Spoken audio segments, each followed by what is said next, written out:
everyone. This is Jaime Alejandro, and I want to welcome you to the Arts Calling podcast, the place where I interview hardworking independent creatives in the literary, visual, and performing arts.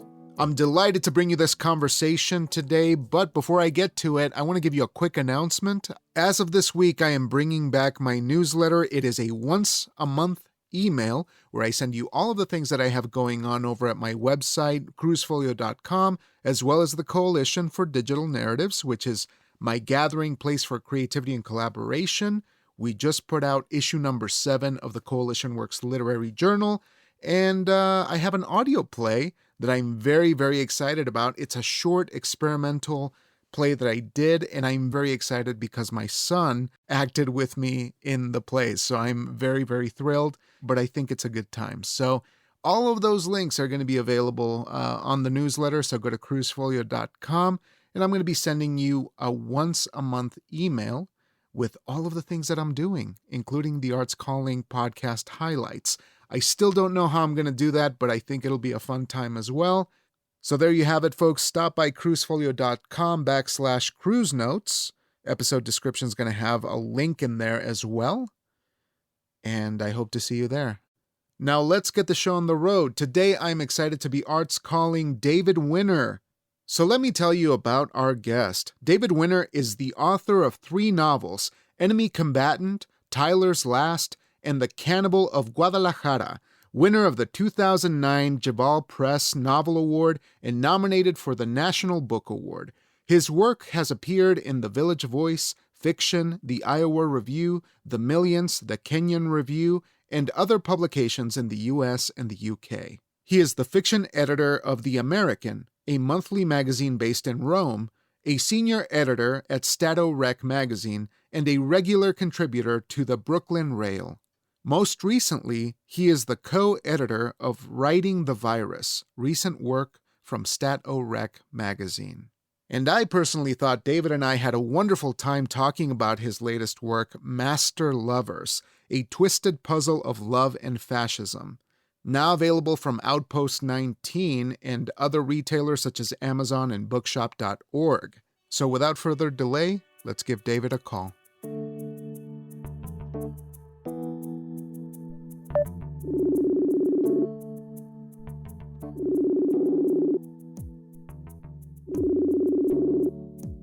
Hey, David. Good morning. How are you? Good. Good morning, Jaime. Good to see you. So it is afternoon there, actually, isn't it? Yeah, it's just 1. You're in Denver? Oh, I'm in Wyoming, so a little bit further north, same Yeah. time zone. Yeah. So I'm delighted to get to chat with you about your latest work, Master Lovers, and it is a remarkable personal history and a bit more. Maybe we'll start there. But before we get the ball rolling on that, I'd like to kind of check in with you on a little bit of your origin. So maybe we could talk a bit about where you're from and sort of what informs your sensibility, if I may. Where does the story begin for David? Well, I grew up in Charlottesville in Central Virginia, but I moved to New York when I was pretty young, early 20s, and I've lived in Brooklyn pretty much ever since. Kind of, if your listeners know anything about Brooklyn, kind of getting closer, farther and farther from Manhattan, closer and closer to Coney Island. You know, I'll be like retiring Coney Island if it works out like this. My wife and I live in a block far on the far end of a neighborhood called Kensington, really strange block with 2 churches, a junior high school, and a home for developmentally disabled Hasidic men.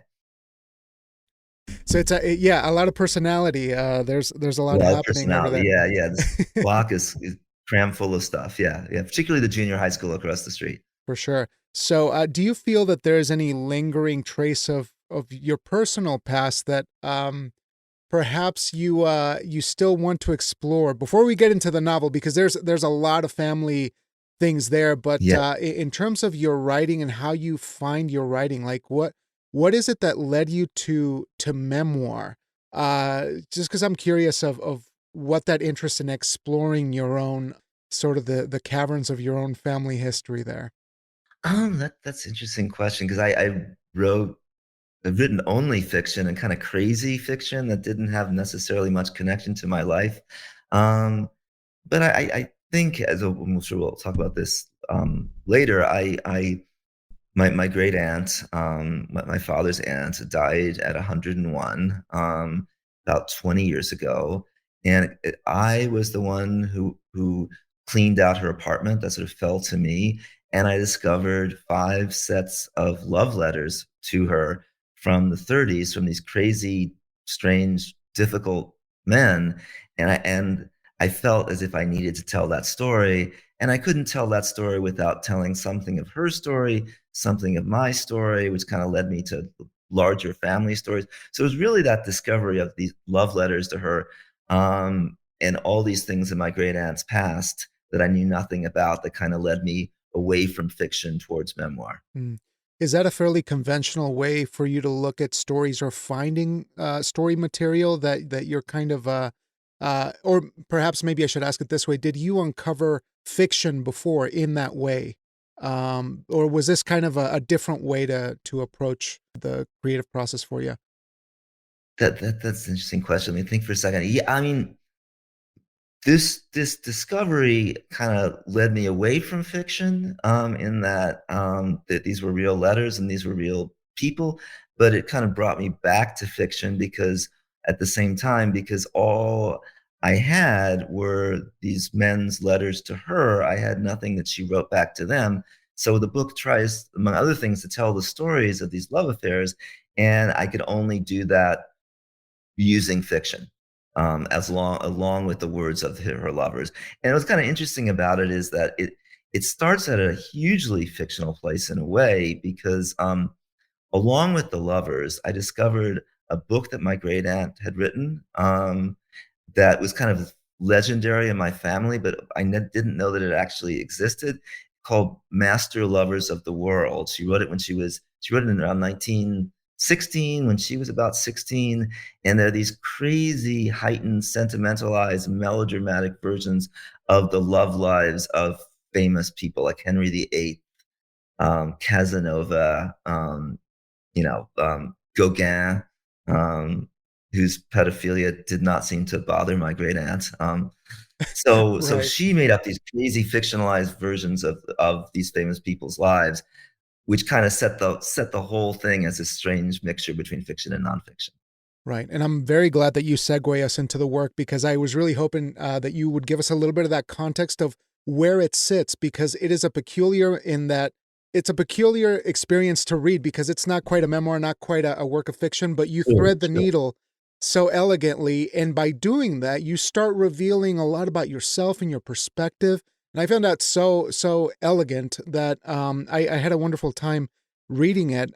But I'm curious of that little seed, where you just connected this for me, this work that she wrote when she was younger. Maybe if we could begin there as a way to explain a little bit more about the format of the book a bit, and maybe who this phenomenal person in your life was that you're working off of.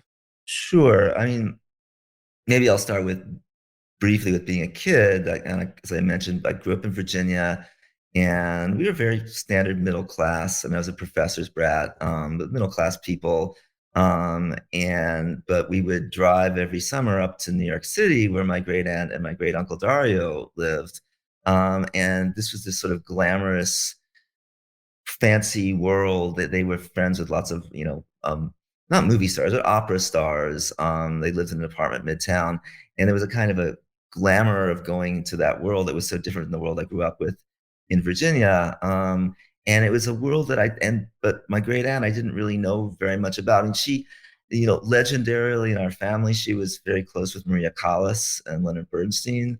Um, but I didn't know much about her. And in the process of discovering these letters, and it learned all these different things about her and her family, which I hadn't known before. Because it turns out um, that my father just mother had, for some reason or other, earned my father's anger for all my fathers. My father could not stand his mother, but he loved his aunt, this woman Dorley, her name, and um, but I learned, so we were kind of almost like ancestor worship. We were like brought up, I was brought up to sort of worship her. But I learned that she'd kept so much secret Hmm. in her life.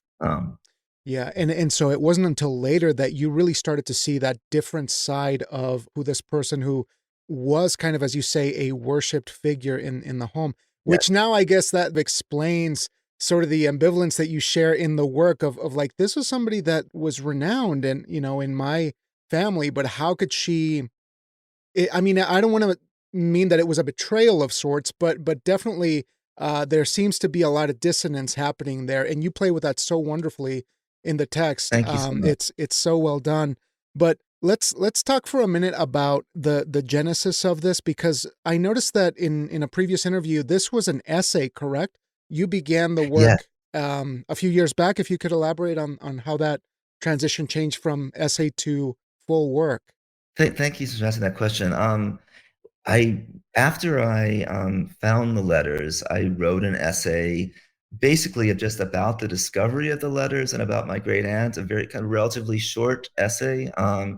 And I wanted to turn into a larger work. And um, at first, I did it in a very awkward way, that I would sort of take the beginning of this essay, then tell the stories of these lovers, as we talked about, this fiction, nonfiction mix, then sort of end with the end of the essay. But as I sort of, kept, I'm, the world's worst researcher. It takes me forever. I just know I'm no ability. But I was sort of forced. It was kind of on the job training in terms of research. As I discovered more and more things, and because I'm not a very good researcher, I discovered things in the strangest order, Mm. which actually almost brought me to. This is a big question for me. Do I say Wyoming or do I say Wyoming? Wyoming. Wyoming. You actually okay? Yeah. Some crazy people think that they're right and say what? Okay. It actually brought me to Wyoming because the one of my great aunt's lovers, a man named John Franklin Carter, she was involved with him for many years. They had this very passionate, very angry relationship, and I couldn't find out very much about him until I sort of stumbled upon the fact that that his has an archive at the University of Wyoming at Cheyenne. And Mm. I was like, I almost bought my plane tickets. And Wow. it was going to be this because I'm a Easterner. So Wyoming is very mysterious to me. And I Mhm. don't know anything about it. It turned out, I'm sort of bummed out about this, that they actually scanned everything and sent it to me. So Oh, I didn't end up going to Wyoming, missed but opportunity there. yeah. Um, but yeah, I mean, the slow, inefficient research gradually gaining results is probably a lot of what the turning from the essay to the book um, was about. Yeah, and maybe we could elaborate on this just a little bit because I find it so Sure. interesting the way that you wove in the fiction, but there had to be enough there of real life to Yeah. start mining and maybe finding threads. So I'm curious what those cues were that allowed you to build a structure that perhaps satisfies, with fiction and memoir, but that works. I mean, what were the embers, or I guess the kindling of sort of finding a structure that worked for you from a fragmented life? So thank you so much for asking that question. I would say that there were two main stories that I didn't know about my great aunt that came out of this. The first one is I knew very little about her childhood.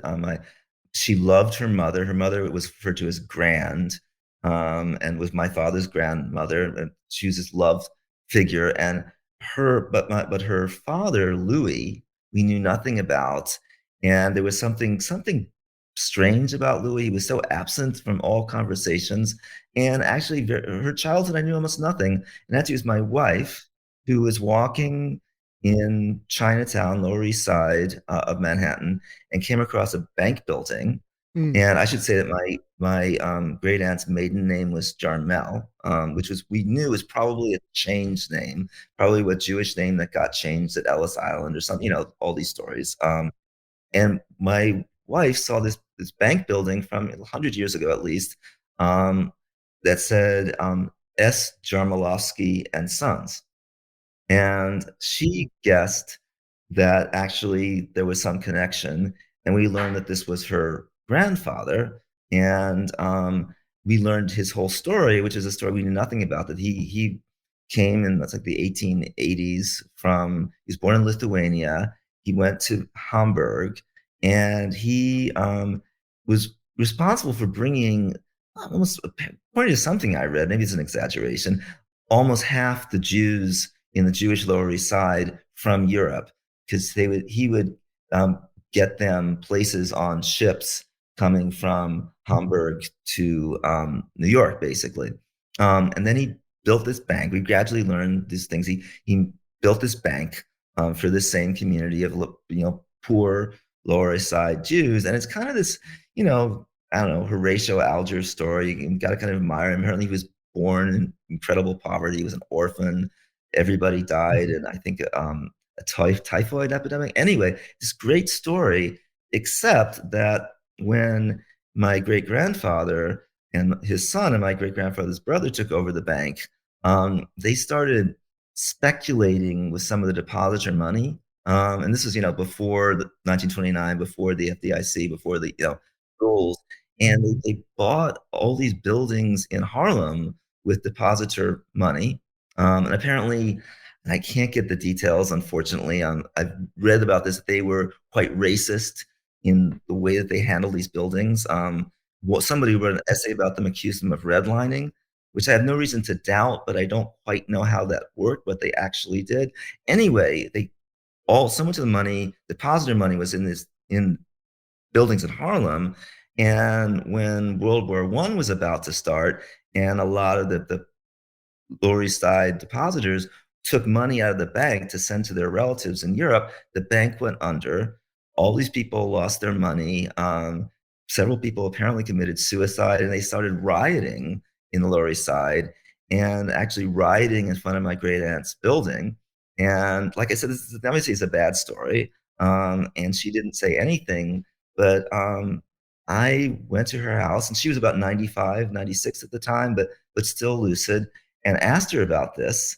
And I was afraid that, oh my God, here I am asking her about the great family scandal. But she kind of, relived it with, I won't say with joy, but not with shame. And she told the story of this crowd of people rioting in front of her, screaming in front of her house, and how she, her father, her sister, and her mother climbed the fire escape to another building to escape them. And that was a huge, long answer to your question.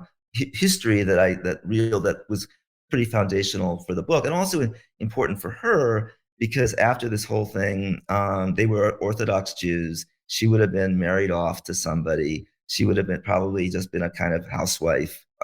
But all that was, they were kind of shamed, and all that got cut off. And she was kind of freed from that and had a professional career as a music publicist after that. So that's one big fundamental historical thing that came out of this experience. Right. And I can't imagine just I mean, for you discovering that from somebody who was so eager to express that sort of history must have been monumental. How shocked It were was. you? I mean, just in terms of when that happened, did you need to process this? Were you in it with her? How was that experience? I was completely shocked. And yeah, it was funny because we first learned it because we happened to have, my wife is an architectural historian. She loves New York architecture. We had this kind of book of New York buildings. It's a great book. Obscure buildings, famous buildings, and this bank building that she discovered, or she discovered it, obviously.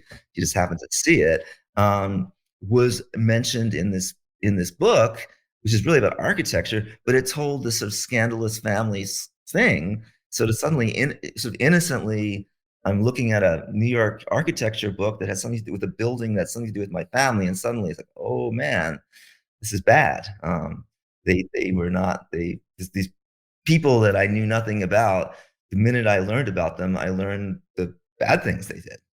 Absolutely. And it sets a stage wonderfully for her story because as we're looking at it, and maybe I fixate on this a lot, but I'm really fascinated with this idea of a person becoming a persona non grata, and sadly that was what happened to the rest of the family after this catastrophic event. Yes. So, how did you feel like that rationalized, if you will, the behavior that came after, like her ideas of love, and how did she lean into her sort of fantasies of childhood and making them alive, turning them to reality based on do you think that was a consequence of what happened to her family?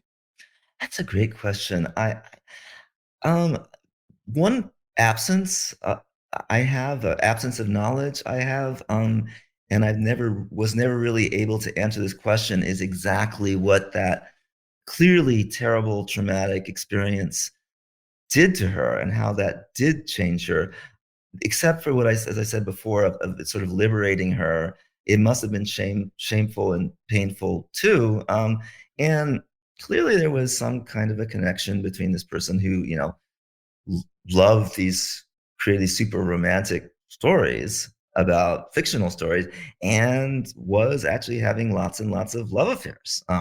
We, you know, sh I grew up with her husband, my great uncle, and that's all I knew about. And then he died in 1980, and she was devastated. That she would have these like, sometimes it was crazy. She left at one point left one lover in New York to go visit another lover in Damascus, in Syria, and she took a boat from Trieste to Haifa on her way to Syria, and she met a third lover and had an affair on the boat. Um, so she was, yeah. There were many times. Clearly, she was a player. Yeah. Yeah. I'm glad you mentioned that because that was the moment where I think the story turned for me, where you realized this is the extent to which she felt liberated to pursue a life in a world, in a day and age where it just wasn't the norm in the slightest. And so, even now that's, No. me as a recovering Catholic prude, that seems like, wow, that's amazing that she was just living truthfully in that degree. But then the morality aspect of it comes in, as you said, where she is interacting with people who are less than savory, who are, sort of. I Yes. love that you mentioned this Absolutely. in an article too. You said that like her dating sort of encompassed DNA of like politics of the early 20th century, and so I wonder if you Yes. could elaborate on Yes. that point. It was fascinating. Sure. Yeah, I mean, the key one, was actually when I mentioned her leaving a lover in New York. I should say that 3 out of these 5 men that she was with that were married. Right. But one of her lovers, a man named John Franklin Carter, I discovered hundreds and hundreds of letters from him to her. And then again, my wife did this, not me, but she just dumped his name. First, I should say we figured out his name was John Franklin Carter. We figured out that he worked on like New Deal programs. He had some connection to Roosevelt, but that was kind of all we knew.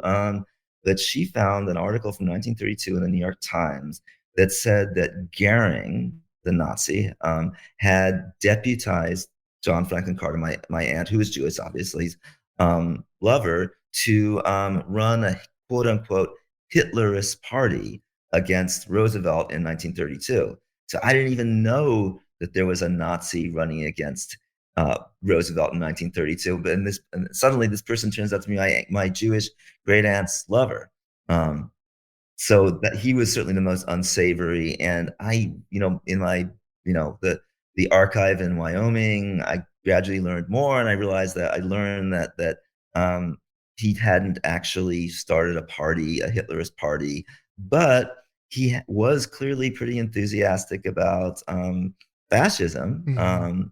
He lived in Italy under Mussolini. Probably he was a Mussolini lover, and he had gone to Nazi Germany. He and his wife were shown around by this guy, Putzi Huntflanger. I can't pronounce his name very well, but he had been Hitler's press secretary. And John Carter was going to be going to Germany in 1932 to interview Hitler and write a story about Nazism. and Hitler's press secretary, this guy Putzi, showed them around, and they went to a Hitler rally, which his wife called quite a good show. They went to the collapse of the Reichstag, all this crazy stuff. I mean, he is certainly the most unsavory character, and it's weirdly I learned something kind of even worse eventually because I finally I actually got his FBI file. Um, and from his FBI file, there was actually not that much stuff about fascism. It was mostly about the fact that he had been hired by Roosevelt as a spy. Apparently, in the lead up to the Second World War, Roosevelt would kind of recruit people like along with the FBI and the State Department. He recruited this person who had been connected to in some way to Nazism, which is strange. And in the FBI file, I learned another deeply disturbing thing, which was that or the way it worked out was he was it was actually when after Pearl Harbor, FDR actually recruited Carter of all people to try to investigate the Japanese American community in California to test their loyalty. And he hired this guy Munson, Theodore Munson, who went there and interviewed many Japanese Americans, and he was quite racist in his way. Munson was, the language he used to describe people was racist language. But the report actually, it's called the Munson Report, actually vouched for the loyalty of the Nisei, the Japanese American community, and definitely would not in any way have led to the displacement camps, to the concentration camps that were built. But getting back to my great aunt's lover, the unsavory character again, he wrote some sort of awkward, inaccurate summary of the report that may be all that FDR actually read. So Mm. I don't actually think it's necessarily that bad, but it could be that bad that in some ways the same lover who was accused by the Times of running a Hitlerist party against Roosevelt may have been in some way responsible for the displacement camps for Japanese Americans during the Second World War. Yeah. It's difficult to look back in hindsight and try to piece those things together, but I'm curious emotionally if you could tell how she perceived these things, even in her advanced age. Did you notice her, what was her reaction to that kind of aspect of her past? Did she ever tell you anything like that, or could you surmise anything from, from knowing her, how she felt about those kinds of associations? Yeah, and however much I loved her, I have to say nothing good. She after the Second World War, the classical music world was strangely populated mostly by Eastern European Jews and former Nazis or people who had been some way connected with Nazis. And so she was very close with many Eastern European Jewish conductors and violinists, et cetera, but also with Nazis. And a very close friend of hers was a woman named Elizabeth Schwarzkopf, sorry, who was a soprano of her time and quite famous at the time. And stories started to come out about her connection to Nazism, and more stories came out. And at one point, my father, her nephew, asked her about Elizabeth Schwarzkopf and these other Nazis, and she said some like unbelievable thing about art and politics being separate, and that Mm, which is we have this debate today sure. of like should we read so and so, but we're generally not talking about Nazis though. When we're Right. debating whether or not someone should Right. be quote unquote canceled, generally they were not. It's not because they were sort of a Nazi. So I mean, this was pretty shocking. But and I don't know whether she was just d- demented or towards the end, thankfully, another book came out about Schwarzkopf, and I asked her my father's question, and she did say that it disturbed her, which was kind of a relief that Yeah, like absolutely. it And did actually bother her. I appreciate you sharing that because I guess I was interested in gathering a sense of what the temperature was at the time. How were those sentiments accepted in relation to what we see now? And it's difficult, of course, to say. as we're mentioning, this is a lifetime removed from what is going on in the world, but there are parallels to the kind of social acceptance to these kinds of extremes, and it just seems so timely that you're creating this work, because one of the things I appreciate Yes. too as you're Thank doing you. this is that you offer her complete empathy throughout. I mean, she's not a Yes. perfect human being, but there is never a sense of look at this person and fill yourself with horror at looking at her and her past and her experiences. She's a very human, fully fleshed out human being. And Thank you. Yes. I'm curious of the way that you build this as you're trying to reconcile your own feelings about this past behavior. Perhaps not, even the association with extremist people or unsavory people, but just her behavior as you see it. What was, how did you sort of negotiate that with yourself to find that empathy? Or was it pretty effortless because it's just someone that you love, a family member?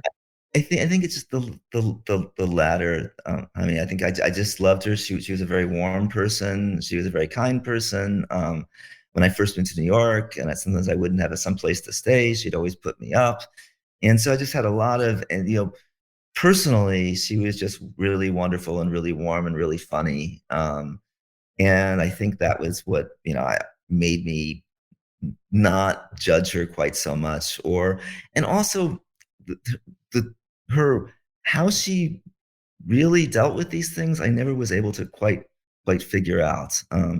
Yeah, I mean, I think it's the, and also you were mentioning like the difference between that era and this era, and I think it's might behoove us sometimes to think if some people get if some of us get upset about the quote unquote cancellation of people with bad associations, that in her era, it was just absolutely remarkable how that absolutely did not go on. I mean, I had mentioned Gauguin in her, when she told the story, the fantasy story of Gauguin's love life. Yeah, that Gauguin's pedophilia comes up over and over again, and she almost describes it like lovingly. And I think that was the climate of the times. I think that there was very, very little connection drawn between people's mores and morals and themselves. And it just didn't matter. I mean, Hmm. you know, there, Right. there was a, Renaissance madrigal composer, I think, who was a serial killer that people just listened to his music. Right. Yeah, certainly a different time and different expectation. But for you, Yes, yes. as you are working through the manuscript and finding it, trying to give it shape, right? What was the biggest difficulty as you were nearing the finish line in terms of making sure that there was coherence there between, and in particular, balance between the facts and fiction of the work? I think that the realization that the stories of the lovers were just not enough to really ground the book. And I think it was actually, as I mentioned, that the John Carter's FBI file, which I found, which told a whole crazy story about John Carter, and I think that becomes the afterword to the book. And I think it's kind of a crazy juxtaposition because and I'm sure some readers might well have not did not make sense to them, and they right to criticize it. But I think having the story of these lovers, the story of this woman, juxtaposed with this kind of crazy life story of this historical figure, Hmm. kind of mostly unknown historical figure that happened to cross paths with her. Right. I Right. think that was, I think, the biggest challenge, and making that make sense. Yeah, absolutely. And yet there is this is kind of the contradiction of the work, is that that there is cohesion there structurally, you get an emotional resolution, but at the same time there's a lingering sense of not really knowing, the full story. Absolutely, And it's so well done, and I think absolutely. the end of chapter 9, I think, really kind of encapsulates that, because I love that you're putting yourself in the work and you're sharing this moment where you want to reach out to somebody that you found, but then it transforms into, I don't know if I should give it away, but it's just such an elegant way to piece the fact that we're gonna have to just get to an approximation, and that will be enough because Yeah, yeah, like imagining the rest of the road and what it would have looked like. Yeah, but yeah. I don't know if you want me to say it, but it's just the moment where you reach out to Mrs. Hunt. I'll just, yeah, leave it there. That was so Oh great. yes, yes, yeah, yeah, yeah, yeah. That's yeah. We maybe they can read the book if they. Well, Absolutely. no, I'll just say. I mean, I in my mad pursuit of wanting to know what happened with one of her lovers, I made something up because I couldn't get an answer. I, as the writer, just sort of make something up, and then I kind of confess that I just made it up. It's not true because I never. This one big other mystery. There's so many weird mysteries here. Is that one of her lovers kept sent. I should say I found all these letters addressed to someone called Johanny. And my great aunt's name was Dorley. There's no obvious connection between Johanny and Dorley. And this man, the man who sent these lovers, was married to somebody else, but eventually left his wife for someone who was called Joanna, which makes it think that seem like the letters should not be to my great aunt, but be to this Johanna.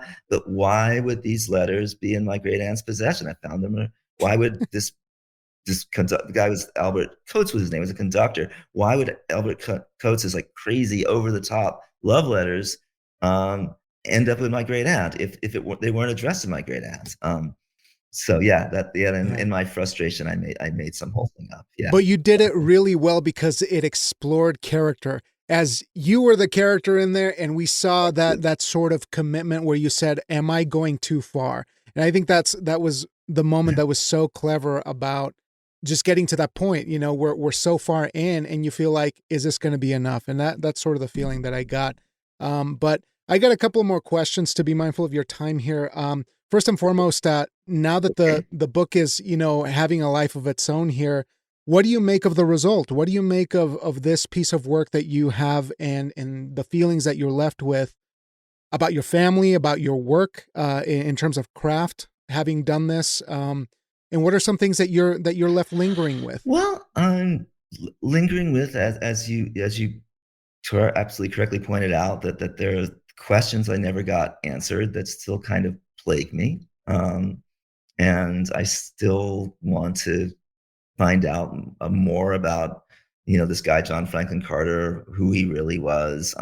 This was the kind of, I think it leaves me with lingering questions, and it makes me think a little bit of another person in my life, my grandfather's second wife, who's kind of like a step grandmother, which is weird, but she was a figure in my life. Her name was Giselle. She escaped Poland, lived in Rome, married this guy who called himself a crown prince of Albania, and she may have supported herself by sex work at some point, and well, when she was illegal in Rome. And she's another family story, probably even more dramatic, more interesting, more strange family story Mm, that I've kind of wanted to tell, but I haven't started to try to tell it because I'm unlike the thing with the Master Lovers, in which I had all these documents to sort of mixed with fiction. The Giselle story, I will have almost nothing. I just have the bare outlines of this very strange, kind of haunted story for me. wow. That's remarkable, and you find the more you start digging, the more you realize that the family is just this core of pure story, just blooming out of the ground. It seems, there's just so Yeah, much happening. Now, yeah. you because you write fiction, do you think that now memoir and that sort of nonfiction writing is going to be a huge part of your commitment, or do you feel like you have to take a break and go back to fiction for a while, having dealt with something so personal, so Um, close? and thank you for asking that question. Yeah, I think I think that the two fusing together in this one book seems to be where I'm at as a writer right now. Like I'm working on something else, which is incredibly amorphous. But in it, again, fiction and nonfiction get confused. Um, or I should say, I want to confuse the reader. And of course, all fiction has nonfiction in it, and all Yeah. nonfiction has fiction in it. But I'm kind of interested in stories in which the two kind of exist hand in hand. Yeah.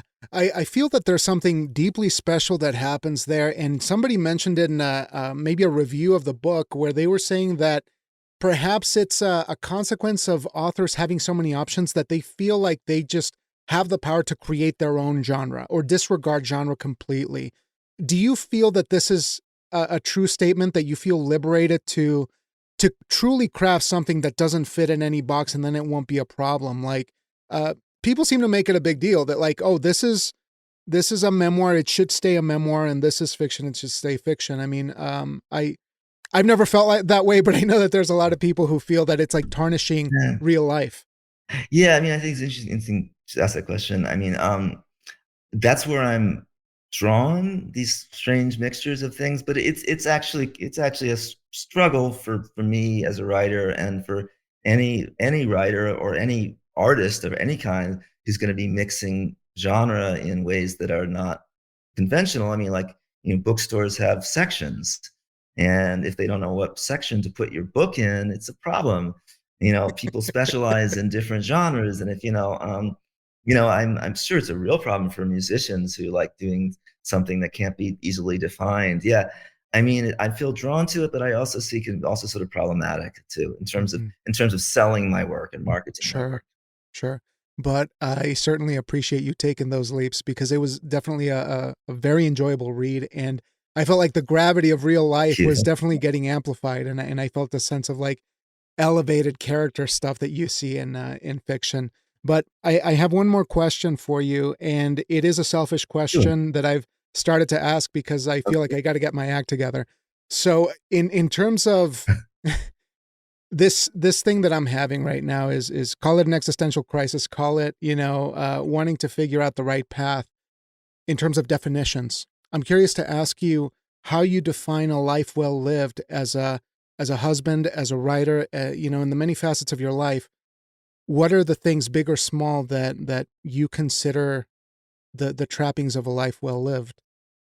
Oh God, I that's a great question. I mean, I think that the thing that, to go back to my great aunt, is certainly she took lots and lots of risks, and she was very, very brave. And that in that way, I completely admire her, and hold apart from maybe her unsavory connection. So I guess is you know somebody who taking risks, you know, um, that to me that's the closest thing to a life well lived.